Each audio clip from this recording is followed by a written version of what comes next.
I mentioned we have to be slightly cautious of that because we've had an economic survey yesterday, and the economic survey is telling you things are relativistically growing great. So as you compare it to the rest of the world, we are going to be pretty much the fastest growing major economy. But that is not good enough. We have to be nearer the 10% mark, not nearer the 5% mark.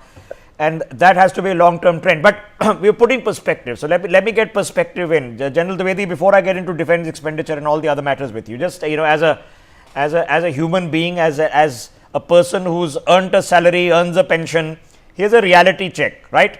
50 lakh crores is what Nirmala Sitharaman has got to play with, of which around about 20 lakh crores come from direct taxes, of which 50%, so 10 lakh crores come from individual taxpayers, the balance 10 come from corporates. So 25% of the union budgetary expenditure is paid for by less than 2% of the people. General Dwivedi, now that's a duty that people are fulfilling, but after a point, what can be done to look after these people? Well, Rishabh, I think some of the issues have been covered by the previous panelists.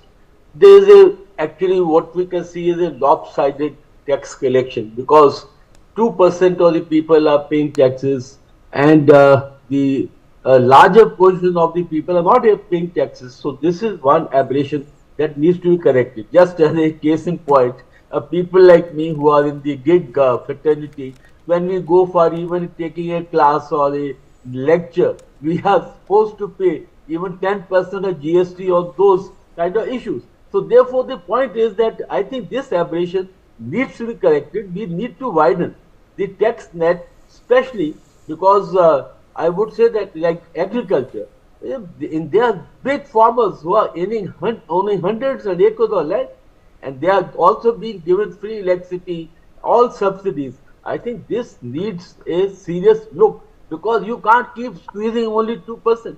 And unfortunately, they say good economics doesn't make good politics. Now here comes the politics, because vote bank politics is one of the issues. Why they don't want to touch certain segment of people.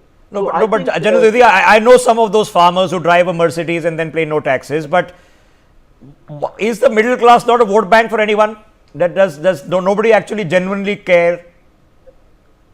Actually, middle class, is the one which gets squeezed maximum. It is like an orphan class, because unfortunately, in middle class is not the class which actually impacts the voting or the election outcome. Now that is where the whole situation lies. So once we are able to juggle, this tax base, and until we don't widen it, you see, there is middle class, and the 2% of those people who are paying taxes are going to be squeezed. I have one point. See, when we are paying taxes, we should also get incentives. But there's no incentive. If I am paying a tax, there should be certain amount of incentive should be there. Like Sumit, we had also touched upon the GST dimension. I think all those who are paying taxes must have some incentives, whether these incentives are direct or indirect. But until you incentivize people to pay taxes, this aberration is not going to be corrected, Rishabh. Okay, so how do you incentivize people? You incentivize people to pay taxes by having lower taxes. And that's the lesson we've learned from the 70s in India, where you could pay income tax up to 70%, 80%, 90%, and therefore people did not pay taxes. That's a bit different now.